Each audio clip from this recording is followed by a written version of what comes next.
Okay, well, we'll try that again. Good morning, ladies and gentlemen. Steve Collins coming to you from beautiful San Antonio, Texas, the second most powerful, passionate, and purposeful coach and speaker in the world. Can you tell I'm being super chill this morning intentionally because I know many of you are sleeping a little bit later and enjoying a slower morning and just coming to life. So I don't want to blow anybody out of the water this morning. Happy Thanksgiving? You decide. Many people today are going to find themselves, without being aware of it, having expectations for how the day should go and how the day may go, largely based on what your childhood was like, what your childhood experience was like growing up. Whether it was the matriarch or the patriarch of the family that decided whose house you would celebrate Thanksgiving at, or what the patterns were going to be for that, or who brought what. Did Aunt Susie bring the pies, or did Aunt Maggie bring the salad, or was it Uncle Roy who brought in the marshmallow yams? And there's a lot of expectations around today that can cause people a tremendous amount of pressure during the holiday seasons, much like Christmas time. You know, holidays are the time when a lot of people get very depressed because of expectations.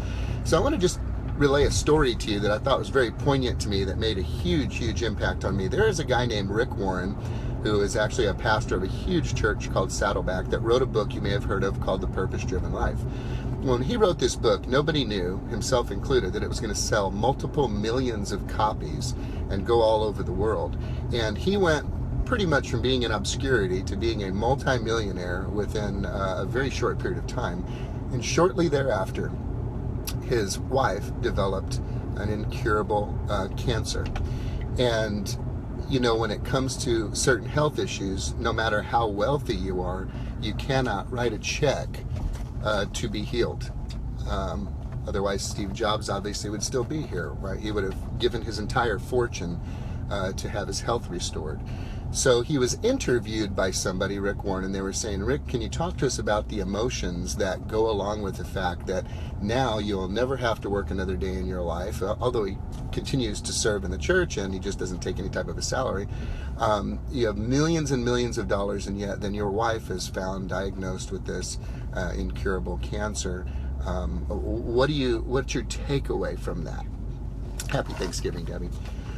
He said, my takeaway is simply this. He said, I feel like life is like looking at railroad tracks. He said, on one side of the track, you have something going on in your life at any given time that if you choose to give it focus and attention, could utterly depress you, wear you out, and just rob you of life. Something that if you really focused on it is potentially devastating to you. And he said, on the other side of the track, you have so many things to be absolutely grateful for and absolutely thankful for.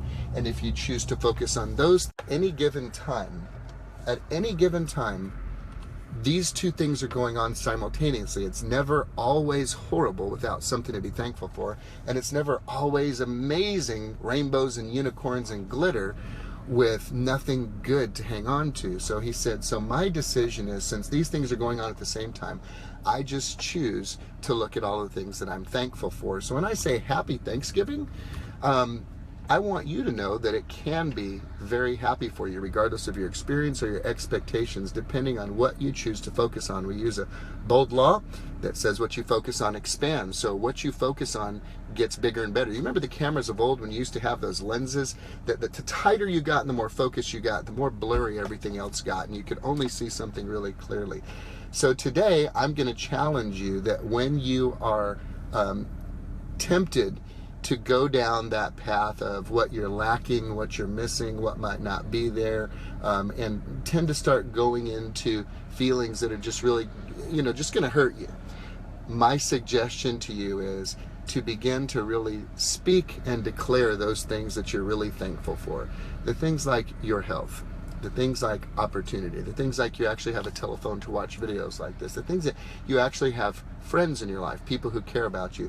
The fact that you may not be where you want to be today, but you're certainly not where you were 10 years ago, I hope, and you have hope for the future. And you can change. You have the ability to change anything that's going on in your life at any given time. You may not be able to change your entire life overnight, and you can certainly change the direction overnight. You're in a country that celebrates the liberty of being able to take great risks and being able to make great decisions. Nobody's putting a gun to your head, making you stay in the life that you are not happy with. And I know that it's hard. Trust me, believe me, I know that it's hard. If there's any success that I'm standing on, if I'm standing on a mountain of success today in certain areas, it's because that mountain is 99.9% made up of failures and mistakes and blowing it huge. And those things have elevated me in my heart and my mind to be able to see from a different perspective and to be able to appreciate the things that I took for granted before, the ability to choose and to decide, to become educated, to study, to learn. The opportunities are endless. So what are you going to choose to focus on today? And just please be aware, you're not a victim. If you're feeling a certain way, just remember this: point far, PTFAR, that you're programming, that subconscious stuff that goes on in the back of your head you don't even think about from the time you were raised as a kid, affects the way that you think consciously. So you're thinking consciously, and that affects the way that you feel. And the way that you feel will determine what type of action you take and what type of result you get. So if you find yourself feeling feelings that you don't want to feel today, go back to, what am I thinking? What am I thinking about right now? Am I looking at expectations? Are things not happening the way I want? Am I focusing on what I'm lacking? Or are you focusing on the things you're grateful for? Because you have the ability to change your feelings by changing your thoughts and then changing your thinking. You get to choose what you focus on. So like Rick Warren said, you got that train track. This side can take you out. This side can take you up. You decide whether you're going to have a happy Thanksgiving or not today. My wish is that you have a really great Thanksgiving. I'm thankful that you're in my life and that I can be a part of yours every day, and I appreciate that. I don't take that lightly. And love every one of y'all. Hope you have a great, happy Thanksgiving.